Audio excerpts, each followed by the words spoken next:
Because Bitcoin prices whipsawed in late Tuesday trade after the SEC, the aforementioned, deleted a social media post saying the agency had approved spot Bitcoin ETFs.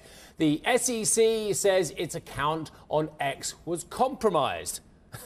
X says they didn't have two-factor identification. Yeah, you can't make this stuff up, can you? The post came ahead of today's deadline for the regulator to decide on at least one of the pending ETF applications, with trading potentially beginning as soon as tomorrow in the event of an approval. Now, I just don't take it as given that Arjun is joining us from a crypto finance conference in St. Moritz as well. We've actually done biometric checks on him to make sure that is the real Arjun Kharpal. We've actually done three-factor identification. We can confirm it is he, which means we've done something that the SEC failed to do, Arjun. That's right. I mean, clearly they weren't really listening in the cybersecurity training the agency likely put on. That seems to be the case here.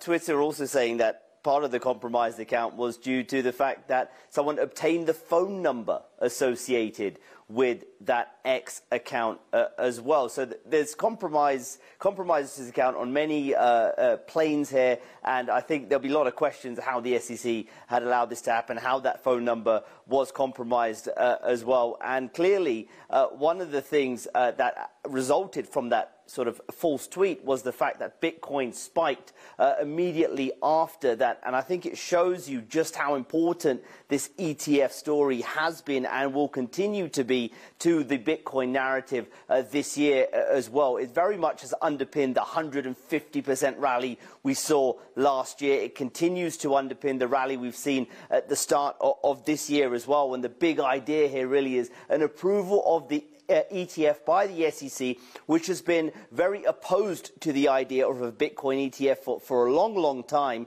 will bring in more institutional investors into Bitcoin. It will bring in a new class of investors into Bitcoin, and this could propel the cryptocurrency to new all-time highs. Of course, we're still waiting for that approval here, but I think it shows that perhaps the ETF approval may not be the sell the news event that many had thought that it may be as well. But on top of the ETF approval, here at the CFC conference in St. Moritz, there will be another topic on the top of participants' mind, and that is halving, this event written into Bitcoin's technical code every 4 years. That's expected to take place in April this year. And this is when the rewards for the Bitcoin miners, these are companies, organizations that run these specialized machines that solve complex cryptographical puzzles that effectively serve to validate transactions on the Bitcoin network. Their rewards for doing this job will be slashed in half. This is designed to keep a lid on inflation in Bitcoin and reduce the supply into the market.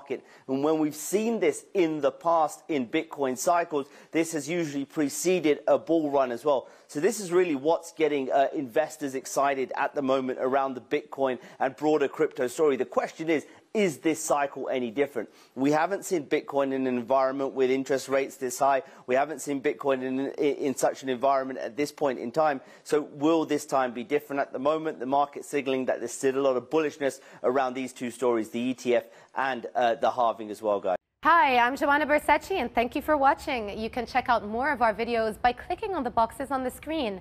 And don't forget to subscribe to our channel for more from CNBC International. Thank you for watching.